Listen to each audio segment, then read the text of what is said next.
Zee 24 तास एक पाऊल पुढे। आणि राष्ट्रवादीच्या नव्या पिढीवर शरद पवारांचा वचक राहिला नसल्याचा हल्लाबोल शिवसेना नेते संजय राऊत यांनी केलाय। संपत्तीचं प्रदर्शन करणाऱ्यांना पवार फटकारतात आणि अजित पवार त्यांच्या पाठीशी उभे राहतात, त्यामुळे राष्ट्रवादी दुफळी निर्माण झाल्याचा हल्लाबोल राऊत यांनी केलाय। ज्या प्रकारे शरद पवार साहेबांच्या आवाहनानंतर सुद्धा अनेक ठिकाणी त्यांच्याच नेत्यांनी पदाधिकाऱ्यांनी अनेक सोहळ्यातून जेवणावळी पंक्ती उठवल्या, पैशाचं हिडीस प्रदर्शन केलं, हे दुर्दैव आहे।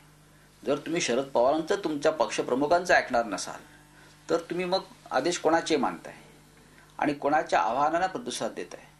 शिवसेनेमध्ये आमच्या पक्षामध्ये शिवसेना पक्षप्रमुख उद्धव ठाकरे यांनी जर आम्हाला एखादं आवाहन केलं, आदेश दिला, तर आम्ही त्यांचा शब्द जपण्यासाठी कोणत्याही थराला जाऊ। त्यांचा शब्द आम्ही खाली पडू देणार नाही, कारण ते माझ्या पक्षप्रमुखाचं आव्हान आहे, शिवसेना प्रमुखांचं आव्हान आहे आमच्यासाठी।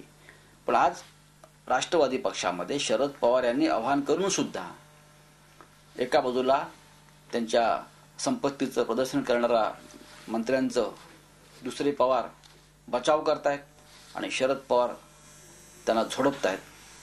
ही दुफळी आहे आणि नक्कीच मला असं वाटतं की नवीन पिढी त्यांच्या पक्षातली पवार साहेबांचं ऐकण्याच्या मनस्थितीत नाहीये। झी 24 तास एक पाऊल पुढे।